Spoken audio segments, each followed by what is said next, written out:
Hey YouTube, Stardotdll here with another Black Ops video commentary. We're playing on firing range with, and I have the Galil, with Warlord Pro, so I have the silencer and the red dot attachments. I have Ghost and Ninja, and you can look at my equipment and stuff. It's it's pretty self-explanatory, but I go 46 and 4 to give away the score. Because I don't want to really talk about the gameplay in this commentary. The theme of this commentary is going to be about piracy, and it's probably a late commentary about the subject, but it's pretty relevant considering that with all the news about the PS3 now being hackable and having your own custom firmware on it. I've read recently in an article on Reddit that was posted on Reddit that because of that, the hacked PS3 Modern Warfare 2 on PSN is now practically unplayable due to people having the custom firmware and hacking and just having aimbots and stuff. And it's not really piracy for the whole Modern Warfare 2 and hacking stuff, but it falls into that subject because of the whole fact that with an open console like the PS3 is now, it's easier to pirate games. It's easier, just to download games off torrents and play them on your PS3 with the custom firmware.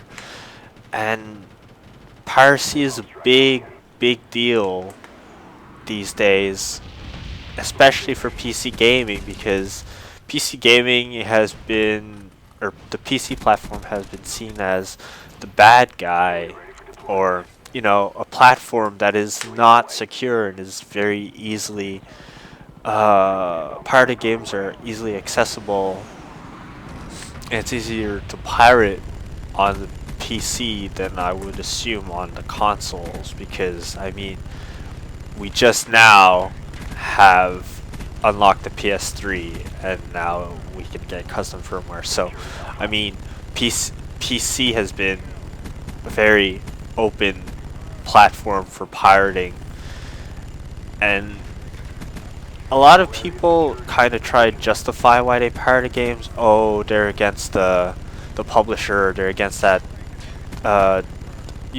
studio that developed the game, and they pirate the game to see, oh, there's no demo that got released, or there's no beta that we can play in, so I'm gonna try out the game before buying it. And you can justify it any way you want it, but you're still pirating the game and you're still stealing, and you're not giving any revenue to the companies. And I mean, oh, you could say, I don't like that company, it's Activision, or they've done horrible things for the community, they don't pay attention to us, or anything like that. And I mean, yeah, valid points, but doesn't mean you have to go steal their products off the internet and download them and not give the people that work really hard on the game their paychecks. I mean, they work hard on something, they should be compensated, not rewarded, but compensated for their work. And I mean, it's kind of hard to justify that and say, oh, I'm not going to pirate games anymore because I want to do the right thing. But some people they won't stop pirating games, and that's a fact. But I mean, there are some ways that the companies can kind of combat that. Instead of releasing DRM that will, completely render the game unplayable if you don't have an internet connection. Cough, cough, Ubisoft. But I think it really lies in being good to the customer and having great customer relations, because I don't think a customer will pirate the games if he doesn't have like a vendetta against them, or something where, oh, I don't like this company or whatever, so I'm gonna pirate their game so they don't get revenue, but the game looks cool, so I'll still play it.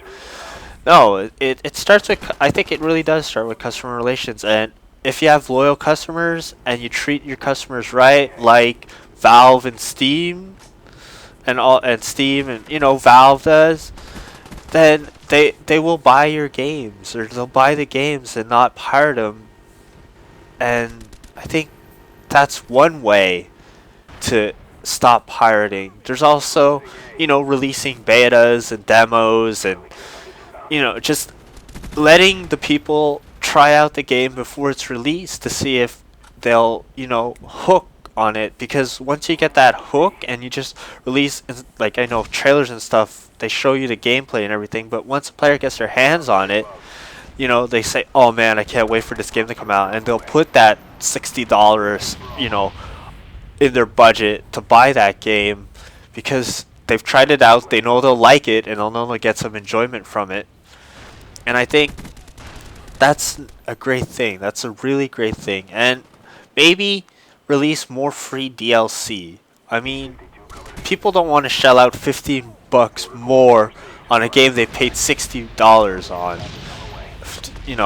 Yes, new maps, that's cool, but I think a good example of how the gaming industry did it right was with Battlefield Bad Company 2, where they released all these map packs for free if you pre-ordered the game or bought it new on release.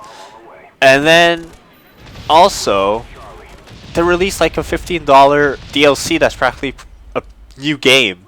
And on the Steam sales this holiday season, Battlefield Bad Company 2 was like $680 US. I mean, that's how you get people to play your games. And at the same time, people get hooked and they'll say, oh, I love Bad Company 2, maybe the sequel or the Battlefield 3, something in the same series will come out, and they'll be like, oh my god, I want it. And I guess this is the end of my commentary because that's the end of the gameplay. So thanks for watching, guys. This is Stardotdll signing off.